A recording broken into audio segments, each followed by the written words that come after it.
हाँ, तो पहला जो डेमो है वो पंचांग का है और दूसरा जो डेमो है वो पंचपक्षी शास्त्र का है। अगर उसके लिए टाइम मिल जाएगा तो वो कर लेंगे, अगर नहीं मिलेगा तो पंचांग का। तो पंचांग क्या चीज है?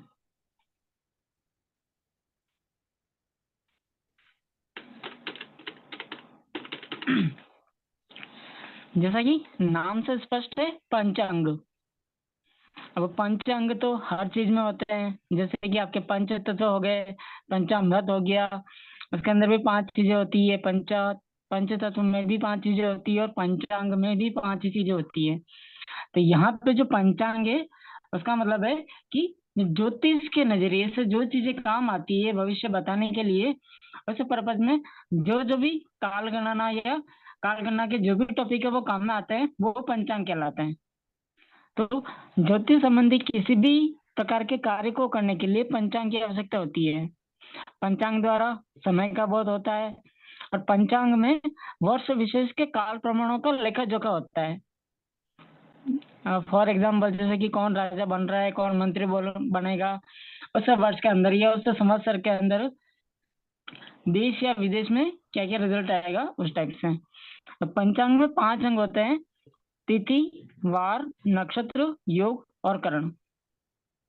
पंचांग के अंदर कुछ कुछ पंचांगों के अंदर पूर्ण वर्ष पूर्ण वर्ष का लेखा जोखा दिया हुआ होता है, पूरे वर्ष का। जैसे कि एक मास के अंदर 2 महीने होते हैं, एक मास के अंदर दो पक्ष होते हैं। एक को कृष्ण पक्ष कहा जाता है, एक को शुक्ल पक्ष कहा जाता है। और ऐसे 12 मास के अंदर 24 पक्ष होते हैं। एक दिन के अंदर जो घंटा होते हैं वो भी 24 होते हैं, और एक दिन के अंदर जो होरा होती है वो भी 24 की संख्या में काउंट होती है। तो यहाँ पे पंचांग के अंदर 24 पक्ष, अधिक मास होने पर 26 पक्षों की तिथि, वार, नक्षत्र, योग और करण, इनको दृष्टिगत रखकर दैनिक सूचना दी हुई रहती है। पंचांग में सबसे ऊपर कुछ संवत के नाम दिए हुए रहते हैं, जैसे कि विक्रम संवत है, शक संवत है, हिजरी संवत है, बगला बंगला मास है, बंगाली मास। तो यहाँ पे उसके अलावा साथ में चंद्र महीना, चंद्र पक्ष, चंद्र गोल, ऋतु के अलावा सूर्य का गोलायन, सूर्य का उत्तरायण और दक्षिणायन, ये चीजें दी हुई रहती है। अब अगर चंद्र महीने की बात की जाए तो चंद्र महीना दो तरह का होता है। एक है चंद्रमास, जिसको शुक्ल प्रतिपदा से अमावस्या तक का माना जाता है, और नॉर्मली ये दक्षिण और महाराष्ट्र प्रदेश में ज्यादा प्रचलित है। दूसरा होता है पूर्णिमांत मास। यह चंद्रमास जो होता है वो कृष्ण प्रतिपदा से लेके पूर्णिमा तक रहता है, और अधिकतर ये उत्तर भारत के अंदर इसको ज्यादा यूज किया जाता है। अब इनमें जो 12 मास होते हैं, 12 मास वैसे तो आपको पता है, चैत्र वैशाख ज्येष्ठ आषाढ़ श्रावण भाद्रपद, इस तरह से। लेकिन इनके कुछ हिंदी नाम भी होते हैं, जिनको मधु माधव कुछ इस तरह से होता है। तो अंग्रेजी मास जो होते हैं, अब वर्ष में जो पंचांग है, पंचांग के अंदर अगर हिंदी तिथि आएगी तो कहीं ना कहीं इंग्लिश तिथि भी आएगी, मुसलमान का भी आएगा, शक का भी आएगा, बंगाली भी आएगा, विक्रम का भी आएगा।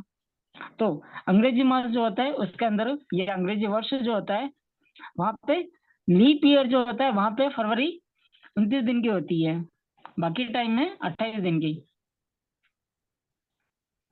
और मुस्लिम महीना जो होता है वो, उसमें भी जैसे अंग्रेजी कैलेंडर में 12 महीने होते हैं, हिंदी कैलेंडर में 12 महीने होते हैं, उसी तरह मुस्लिम मास के अंदर भी 12 महीने होते हैं। तो इनका जो महीना होता है वो चंद्र दर्शन से स्टार्ट किया जाता है। अपना जो चलता है वो या तो सूर्य से चलता है या चंद्र से चलता है, लेकिन वहां पे दर्शन मान्यता नहीं रखता है। इनको दर्शन से इनका पूरा इफेक्ट पड़ता है। ये दर्शन यानी कि चंद्रमा का जब दर्शन हो जाता है तब से ये महीना को शुरुआत मानते हैं। और हिजरी सन के अंदर अधिक मास नहीं होता है, हिंदू के अंदर होता है। अंग्रेजी वर्ष की बात की जाए तो 4 वर्षों के बाद में एक जो फरवरी होता है वो 29 दिन का हो जाता है। तो यहाँ पे क्योंकि हिजरी सन के अंदर अधिक मास नहीं होता है, इसलिए प्रत्येक तीसरे वर्ष के अंदर अंतर आ जाता है। तो उससे होता क्या है कि कभी मुहर्रम उसके अंदर जो 12 महीने होते हैं ना, पहला जो महीना होता है उसे मुहर्रम कहा जाता है, दूसरा सफर होता है, तीसरा रबीउल अव्वल होता है, चौथा रबीउल सानी होता है, जिसे आखिर भी कहा जाता है, जमादिउल अव्वल, जमादिउल आखिर, रजब, शबान, रमजान, सवाल, जिलकार, जिलहज। ये उनमें 12 महीने होते हैं। तो ये जो 12 महीने होते हैं वो कभी भी आ सकते हैं। आवाज आ रही है मेरी?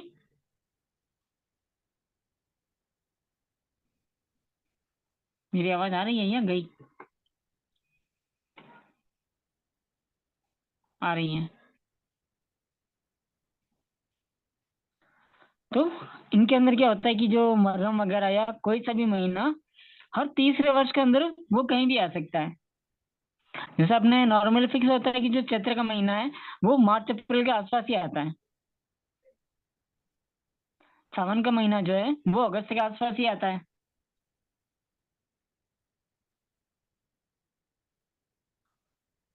जुलाई अगस्त के बीच में ही आता है। लेकिन इनका जो मुहर्रम होता है वो कभी भी आ सकता है। जनवरी में भी आ सकता है, फरवरी में भी आ सकता है, दिसंबर में भी आ सकता है, जून में आ सकता है, जुलाई में आ सकता है, कभी भी आ सकता है। उसके बाद में वहां पे एक चीज हुई दी हुई रहती है, बंगाली मास करके, बंगला लिखा हुआ होता है। तो बंगाली जो मास है उसकी जो शुरुआत है वो मेष संक्रांति से उनका आरंभ माना जाता है। कभी कभी आपने देखा होगा कि कुछ त्योहार ऐसे होते हैं जो बंगाल साइड में, बिहार साइड में कुछ अधिक लोकप्रिय होते हैं, बाकी के एरिया में वो कम लोकप्रिय होता है। जैसे कि छठ पूजा, वैसे तो आजकल पूरे भारत में मनाने लगे हैं, लेकिन इनका जो ज्यादा जोर है, ज्यादा जो प्रभाव है वो बिहार या बंगाल में ज्यादा दिखाई देता है। तो ये चलते हैं संक्रांति के हिसाब से। चैत्र मास के अंदर जो मीन संक्रांति होती है उससे इस इनका जो वर्ष होता है वो शुरुआत मानी जाती है। यानी कि संक्रांति जिस दिन होती है उसके अगले दिन से प्रतिपदा या पहली तिथि गिनी जाती है। और अब बंगला मास के अंदर महीने की बात आती है तो ये कभी 28 दिन का भी, सॉरी, कभी ये 29 दिन का भी हो सकता है, तो कभी 32 दिन का भी हो जाता है। उसके अलावा और बहुत सारे पंचांग होते हैं, जैसे कि तमिल पंचांग, और दक्षिण भारत में ज्यादा प्रचलित है बंगाली पंचांग, जो बंगाल और कुछ उसके पूर्वी भाग जो है, जैसे कि असम हो गया, अरुणाचल प्रदेश हो गया, इनके अंदर ज्यादा प्रचलित है। विक्रम संवत का जो पंचांग है वो प्रसिद्ध पंचांग है और भारत के उत्तरी पश्चिमी मध्य भाग में बहुत ज्यादा प्रचलित है। एक और होता है मलयालम पंचांग, वो सिर्फ केरल के अंदर ही प्रचलित है। और एक तरह से देखा जाए तो वो एक तरह से सौर पंचांग है। बाकी के जो पंचांग होते हैं वो चंद्र से डिसाइड किए जाते हैं, वो जो है वो सौर पंचांग है। यानी कि सूर्य जब वो राशि चेंज कर रहा है तब से उनकी शुरुआत मानी जाती है। अब यहाँ पे अगर अक्षय मास और अधिक मास की बात की जाए तो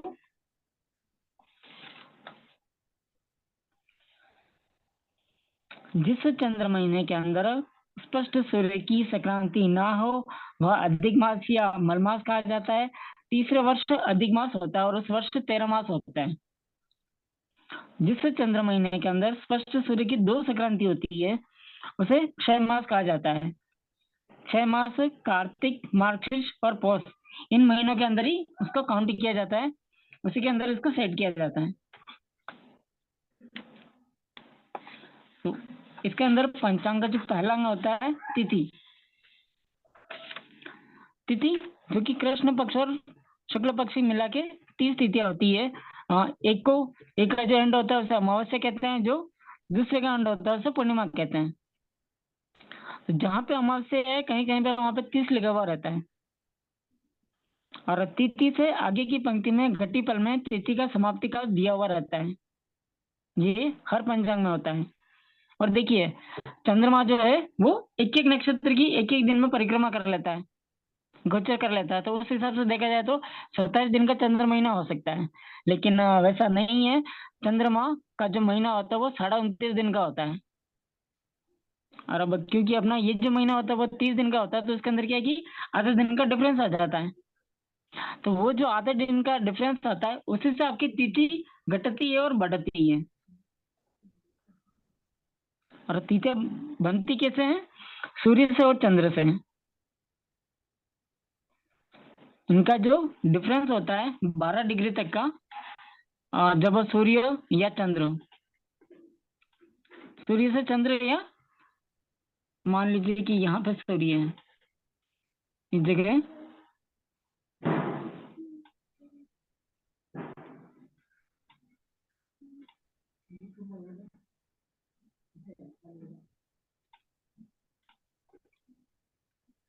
कि मान लेते कि यहाँ सूर्य है, यहाँ पे मान लेते कि ये पृथ्वी है, यहाँ मान लेते कि ये परिक्रमा कर रहा है,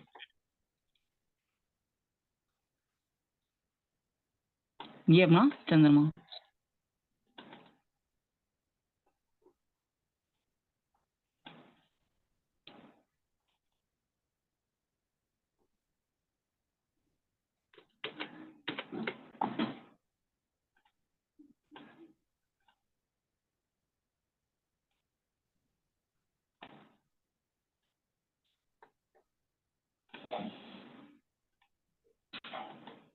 इसको सूर्य मान लेते हैं। इसका जो डिफरेंस होता है इस तरह से,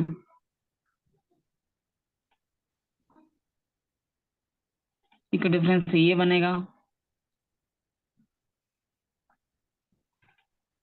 एक डिफरेंस यहाँ तक बनेगा, एक डिफरेंस इधर बनेगा,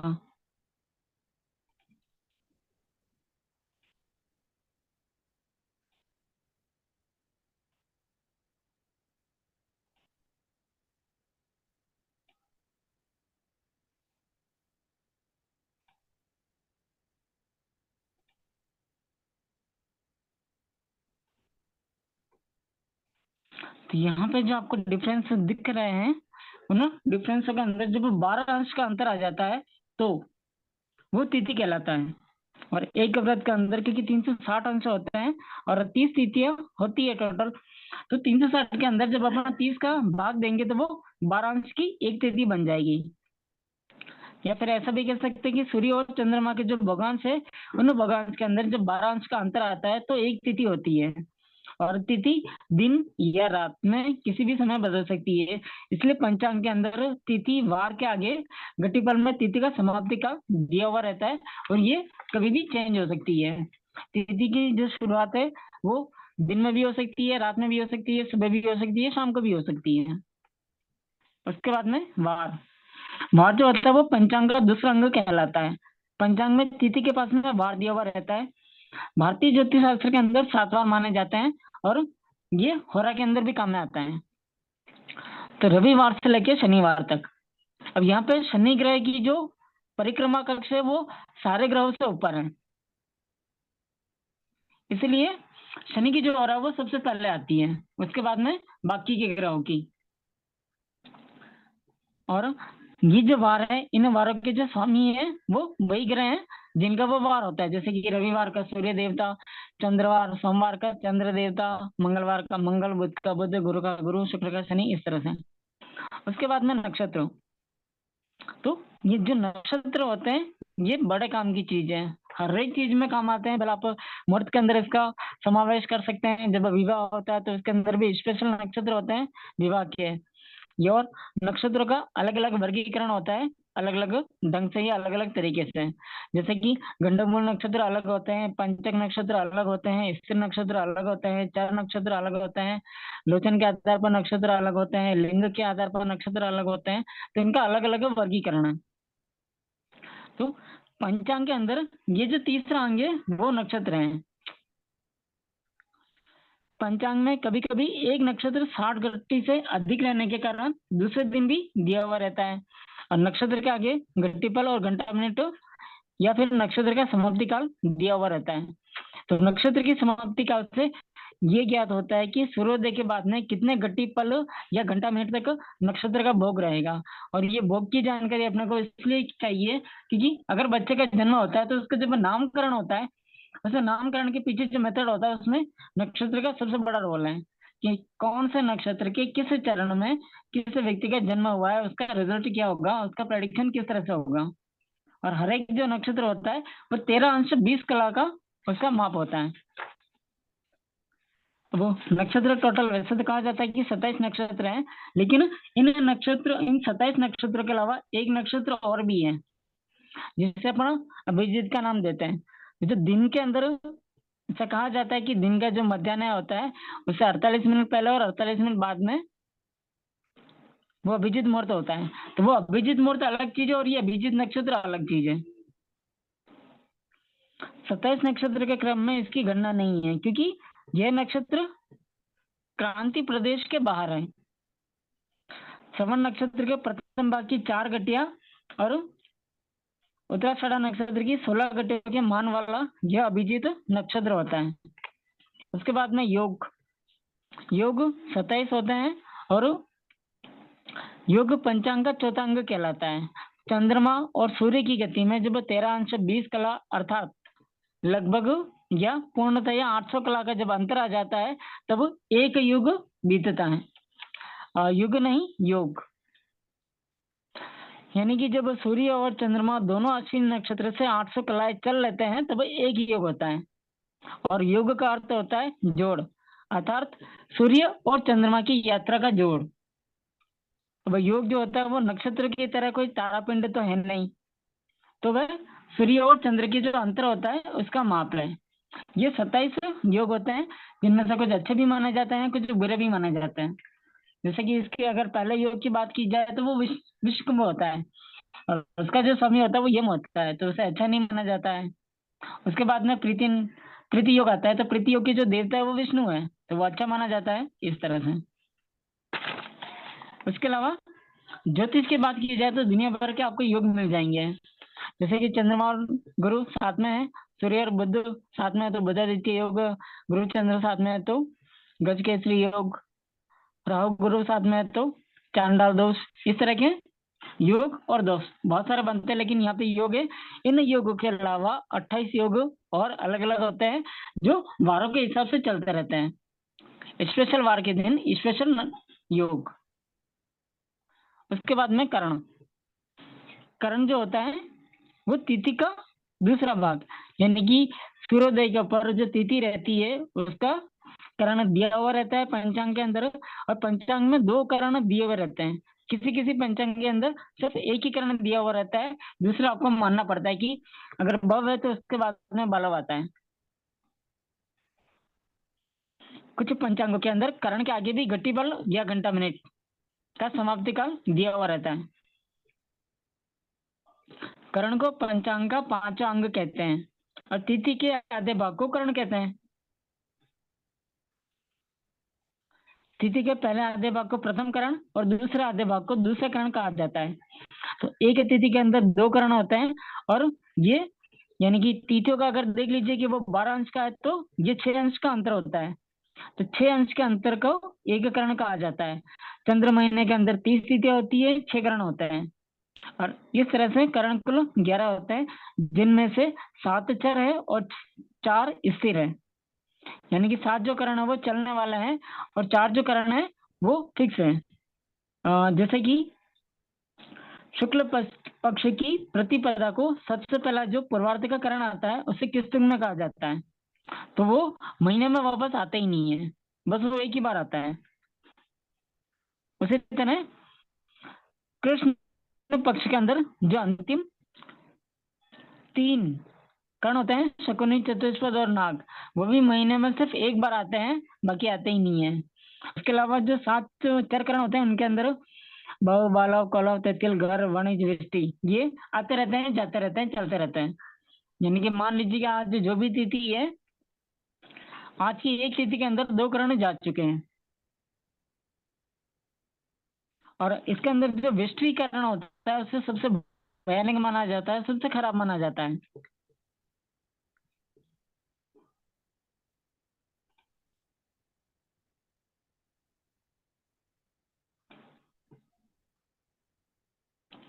विष्टीकरण जो होता है इसका मतलब अपन इस तरह से समझ सकते हैं कि भद्रा।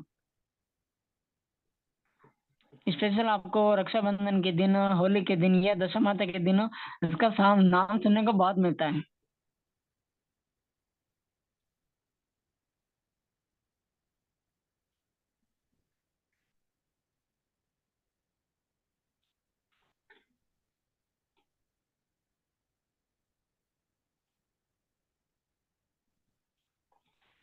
अब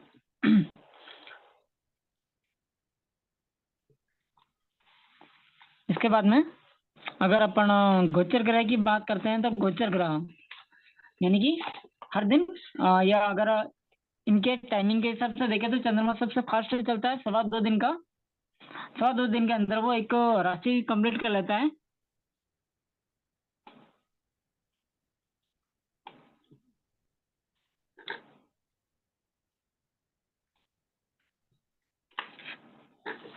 सवा दो दिन के अंदर वो एक राशि कंप्लीट कर देता है चंद्रमा।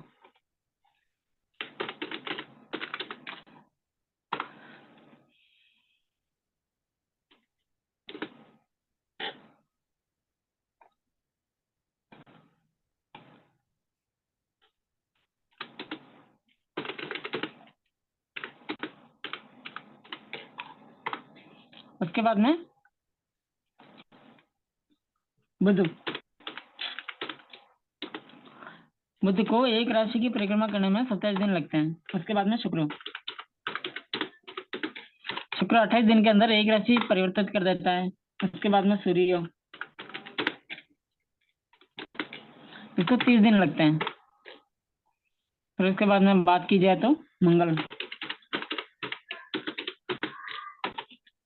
45 दिन लगते हैं।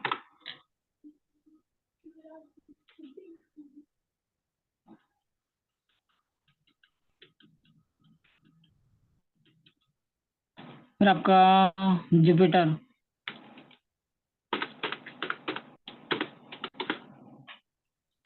इसका लगभग 13 महीने लगते हैं। अब कहीं कहीं पे ये 12 महीने भी दिया हुआ रहता है, कहीं कहीं पे 12.5 महीना भी होता है, लेकिन नॉर्मल तरीके से देखा जाए तो 13 महीने के अंदर गुरु ग्रह राशि परिवर्तित कर देता है।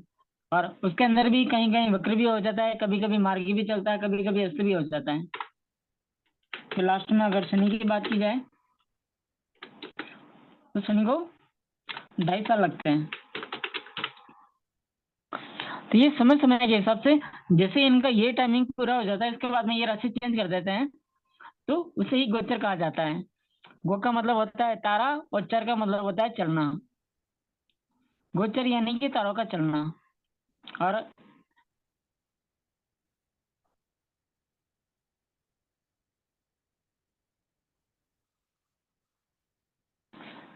या फिर ऐसे आप नक्षत्र भी मान सकते हो या फिर ग्रह भी मान सकते हो।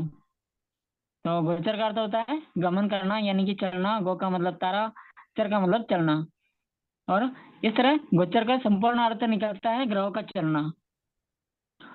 ज्योतिष की दृष्टि में सूर्य से लेकर राहु केतु तक ये सारे ग्रह अपनी अपनी गति के अनुसार सभी ग्रह राशि चक्र में गमन करते हैं और इनका अलग अलग समय लेते हैं। नव ग्रहों के अंदर चंद्र का जो गोचर होता है वो सबसे कम अवधि का होता है क्योंकि इसकी गति तेज है, जबकि शनि की गति मंद होने के कारण शनि का जो गोचर होता है वो सबसे अधिक समय का होता है। इसके बाद में अगर चौगुड़ियों की बात की जाए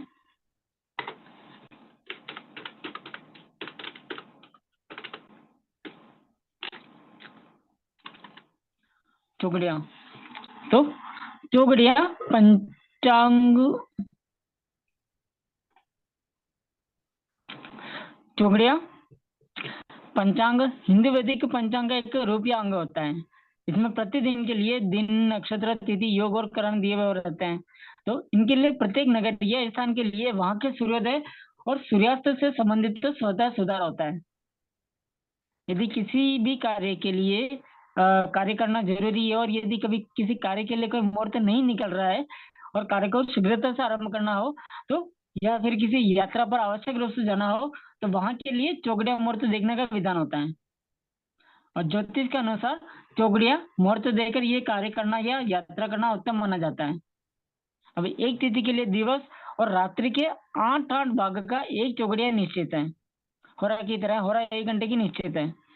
इस प्रकार से 12 घंटे का दिन और 12 घंटे की रात माने तो प्रत्येक में 90 मिनट यानी कि लगभग आपका 1.5 घंटा। 1.5 घंटे का एक चौगड़िया होता है जो सूर्योदय से प्रारंभ होता है। और सातों बारों के चौगड़िए अलग अलग होते हैं। सामान्य रूप से अच्छे चौगड़िए शुभ, चंचल, अमृत और लाभ के माने जाते हैं और बुरे चौगड़िए जो होते हैं वो उद्वेग, रोग, काल के माने जाते हैं। अधिकतर पंचांगों के अंदर चौगड़ियों का एक मुहावरा कह सकते हैं या एक श्लोक कह सकते हैं, वो लिखा आता है।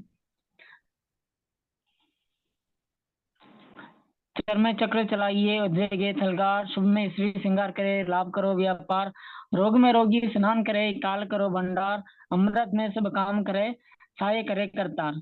यानी कि चर में आप यात्रा, वाहन, मशीन संबंधित कार्य कर सकते हैं।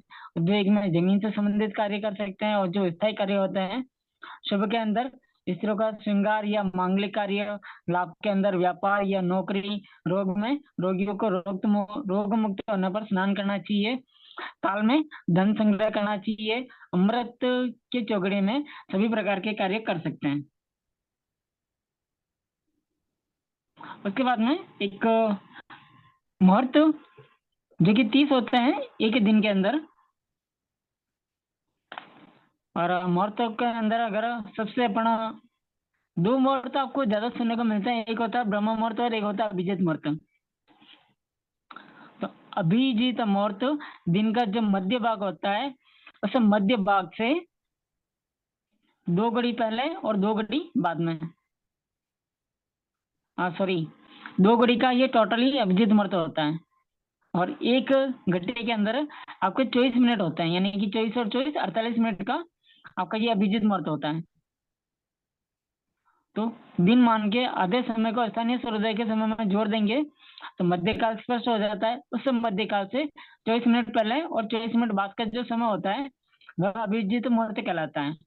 अगर शास्त्रों की बात मानी जाए तो एक दिन में सूर्योदय से लेकर सूर्यास्त तक कुल 30 विभिन्न प्रकार के मुहूर्त होते हैं। इनमें से अभिजीत मुहूर्त सभी में से अत्यंत शुभ और फलदायी माना जाता है कार्य करने के लिए। कहा जाता है कि अभिजीत का मतलब होता है विजेता और मुहूर्त का मतलब होता है समय, जिसका अर्थ ये हुआ कि अभिजीत मुहूर्त में किया गया हर काम शुभ फल ही प्रदान करता है। यही कारण है कि सनातन धर्म के अंदर हर तरह के धार्मिक अनुष्ठान और कार्य आदि को करने के लिए अभिजीत मुहूर्त का समय दिया जाता है, क्योंकि इसके परिणाम जो होते हैं वो हमेशा सकारात्मक होते हैं। लेकिन बुधवार को इसको इग्नोर कीजिएगा, बुधवार का जो अभिजीत मुहूर्त होता है वो अच्छा नहीं माना जाता है। उसके बाद में अगर अपन पाया विचार की बात करते हैं तो वो अपने जन्म से जुड़ी हुई चीज है।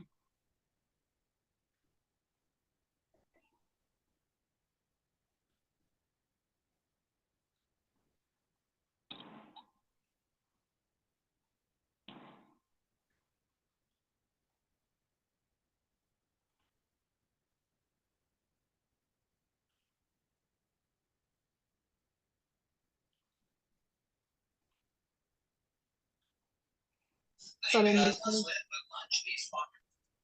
वो श्लोक बोली ना आप, वो मुझे भेजना। जी मैम, और कुछ नहीं, बस वही श्लोक चाहिए।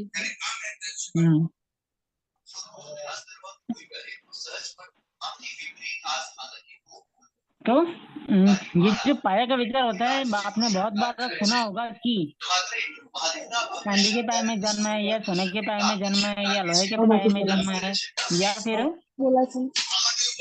लोहे के पाए में जन्म है। तो ऐसा कुछ चंद्रमा के हिसाब से देखा जाता है, कुछ राशि के हिसाब से देखा जाता है और कुछ नक्षत्र के हिसाब से भी देखा जाता है। नॉर्मली चंद्र के हिसाब से अगर आप देखते हो तो जन्म लग्न से चंद्रमा यदि पहले, छठे और 11वें भाव में होता है तो उसे सोने का पाया कहा जाता है। चांदी का पाया जो होता है वो व्यक्ति के जन्म के समय चंद्रमा दूसरे, 5वें और 9वें घर में हो तो ऐसे लोगों का जन्म चांदी के पाए में माना जाता है। और इसके अलग अलग रिजल्ट भी होते हैं, जैसे कि इस पाए में जन्म लेने वाले लोग काफी भाग्यशाली होते हैं। और ऐसा कहा जाता है कि ऐसे लोग अपने साथ साथ घर वालों के लिए भी काफी लक्की साबित होते हैं। इनके घर में जन्म लेते ही परिवार का मान सम्मान बढ़ने लगता है, परिवार के लोगों की तरक्की होती है। तांबे के पाए की बात की जाए तो उसे दूसरे नंबर का श्रेष्ठ माना जाता है। जब किसी बालक के जन्म के समय चंद्रमा तीसरे, 7वें और 10वें भाग में होता है तो उसे तांबे का पाया माना जाता है। इस पाए के अंदर जन्मा हुआ बच्चा पिता के लिए काफी भाग्यशाली माना जाता है। इसके घर में आने से घर की सुख सुविधाओं में वृद्धि होने लगती है। सोने के पाए की बात की जाए तो सोने का पाया जन्म लगने से चंद्रमा यदि पहले, छठे और 11वें भाव में हो तो उसे सोने का पाया कहा जाता है। इस पाए में जन्म लेने वाले लोगों को सुख सुविधा बड़ी ही कठिनाइयों से मिलती है, और ऐसे जो लोग हैं तो वो रोग की चपेट में भी बहुत जल्दी आ जाते हैं। तो इन लोगों के लिए अगर सोने का दान करना अच्छा माना जाता है। लास्ट में आपके लोहे का पाया, इस पाए को इतना अच्छा नहीं माना जाता है। जब चंद्रमा चौथे, 8वें या 12वें भाव में हो तो ऐसे बच्चे का जन्म लोहे के पाए में माना जाता है। ऐसे लोगों के जीवन में काफी संघर्ष होता है, परिवार में कोई न कोई परेशानी आने लगती है। खासकर पिता के लिए ऐसे लोग काफी कष्टदायक साबित होते हैं, जिनका जन्म लोहे के पाए में होता है। अब यहाँ पे चंद्रमा चौथे, 8वें, 12वें में आ रहा है, तो आप यात्रा पे जाते हो, कोई भी शुभ कार्य करने जाते हो, तो वहां पे चंद्रमा चौथे, 8वें, 12वें भाव में वैसे ही खराब माना जाता है। फिर अगर अपन मुहूर्त की बात करते हैं तो एक मुहूर्त लगभग 2 घड़ी के या फिर 48 मिनट के बराबर होता है। और इसके अंदर जो अमृत मुहूर्त होता है, ये जीव मुहूर्त होता है, और ब्रह्म मुहूर्त, इनको बहुत श्रेष्ठ माना जाता है। ब्रह्म मुहूर्त सूर्योदय से 25 नाडियां पूर्व, यानी लगभग 2 घंटे पहले होता है, और ये समय योग, साधना और ध्यान लगाने के लिए सर्वोत्तम कहा जाता है। मुहूर्त ज्योतिष के 6 अंग होते हैं: जातक, गोल, निमित्त, प्रश्न, मुहूर्त और गणित। उनमें से ये भी एक आता है। विवाह के मुहूर्त की बात की जाए तो विवाह के 4 मुहूर्त माने जाते हैं: गोपाल मुहूर्त जो सूर्योदय के समय होता है, दिवा मुहूर्त जो सूर्योदय से दोपहर 12 बजे तक होता है, फिर मध्याह्न अभिजीत वाला दोपहर 12 बजे से सायंकाल तक, और गोरज मुहूर्त जो सूर्यास्त के समय या उसके बाद का माना जाता है। अब 15 मुहूर्त के बारे में आपको यहाँ पे बता दिया जाता है। 15 मुहूर्त में सबसे पहला मुहूर्त आता है रुद्र। ये पहला मुहूर्त है और ये रुद्र से संबंधित है, तो ये रुद्र से संबंधित कार्य हेतु उपयोगी माना जाता है।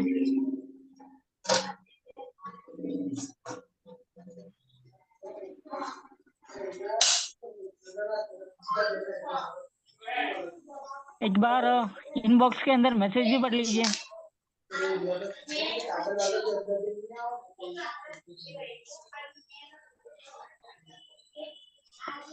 दूसरा मुहूर्त होता है, उसका नाम श्वेत वेद होता है।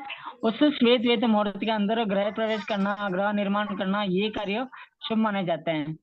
तीसरा मुहूर्त मैत्र होता है, उसके अंदर सगाई करना, प्रणय निवेदन करना, प्रेम का क्या बोलते हैं, प्रेम का जो भी करते हैं, प्रेम के लिए बोलना या इजहार करना, जो भी होता है उसके लिए अच्छा माना जाता है।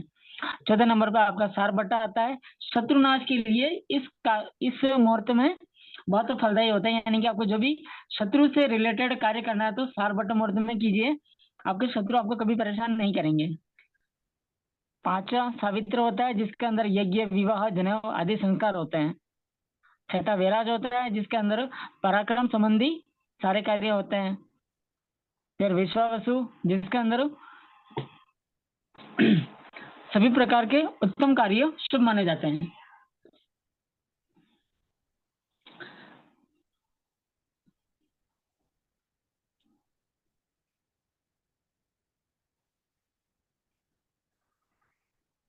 चलिए, एक अभिजीत मुहूर्त दिन वाला आपको बता दिया था, लेकिन अगर ये रात्रि में पड़ता है तो ये व्यवहारिक कार्यों के लिए उत्तम माना जाता है, और रात्रि के मध्य में भी अभिजीत मुहूर्त आता है। अब इसके अंदर देखा जाए तो जब अपना भारत देश स्वतंत्र हुआ था, उस समय रात्रिकालीन अभिजीत मुहूर्त के अंदर उस पर साइन हुए थे, जिसके कारण भारत पाकिस्तान के बीच आज तक मनमुटाव चल रहा है। यदि यह दिन के अभिजीत मुहूर्त में होता तो आज स्थितियां कुछ अलग होती। रोहिणी मुहूर्त के अंदर कृषि कार्य करना बहुत उत्तम माना जाता है।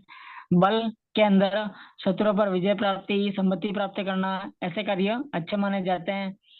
विजय मुहूर्त के अंदर मंगल कार्य, मुकदमा दायर करना उत्तम माना जाता है।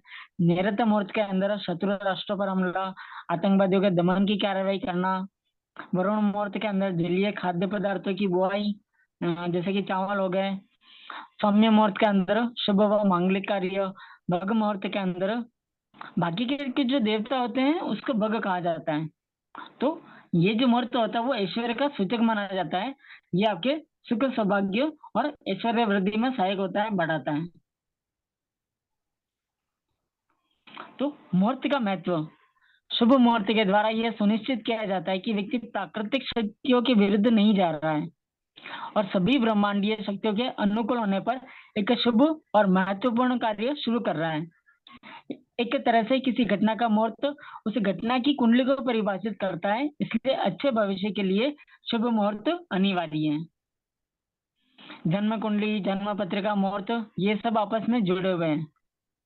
यदि कोई व्यक्ति अपनी जन्म कुंडली के अनुसार शुभ मुहूर्त पर शुभ कार्य और घटनाओं को करता है तो उसे खुशी होगी और समस्याएं भी कम हो जाएगी।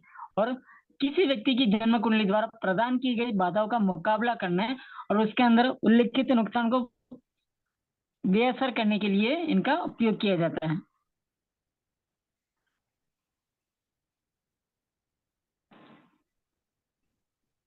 अब लास्ट में ग्रहों के उपाय के अंदर, अगर आपको सूर्य ग्रह का अनिष्ट मिटाना है तो आप बेल के पेड़ की जड़ को कृतिका नक्षत्र में धारण कीजिए, या फिर बेल की जो जड़ होती है जो आपका नहाने का स्नान है उसके अंदर डाल दीजिए, फिर डेली उससे स्नान कीजिए, आपका शरीर अच्छा हो जाएगा।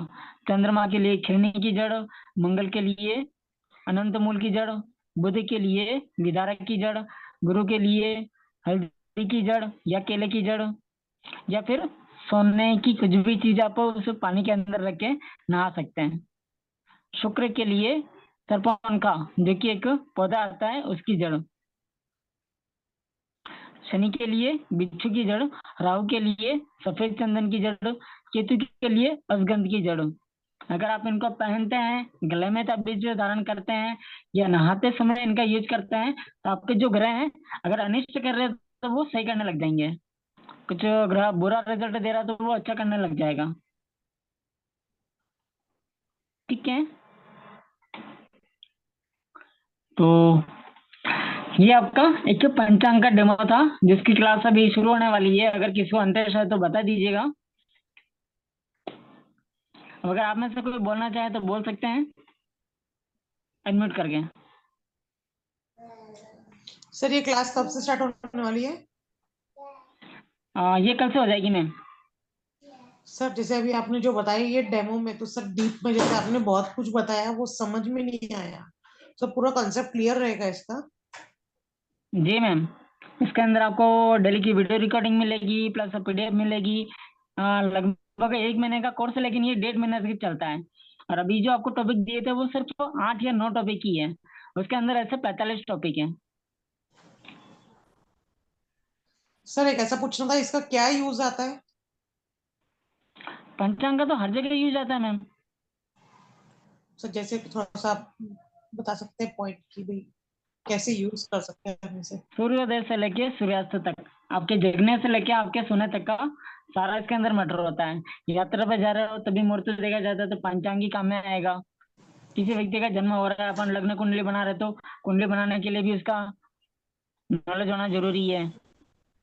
ज्योतिष से रिलेटेड या दैनिक कार्यक्रम से रिलेटेड जो भी चीजें चाहिए होती है उसके लिए पंचांग की आवश्यकता बहुत होती है। और पंचांग सुनने या पढ़ने या पाठन करने से आपको बहुत अच्छा रिजल्ट भी मिलता है। अच्छा सर, जैसे कि अगर आप पठन पाठन या श्रवण करते हो तो ये जो पंचांग के 5 अंग होते हैं उनमें से ही बता रहा हूँ कि अगर आप वार का पठन पाठन या श्रवण करते हैं तो उससे आपकी आयु में वृद्धि होती है।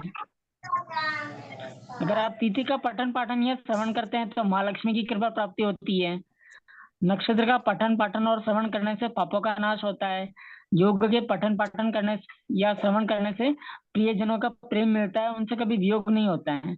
और करण के पठन पाठन और श्रवण करने से सभी तरह की मनोकामनाओं की पूर्ति होती है। ओके। ये ग्रुप के अंदर आपको इसका कंटेंट भेज दिया जाएगा, देख के बता दीजिएगा। चलिए, और किसी का कोई क्वेश्चन?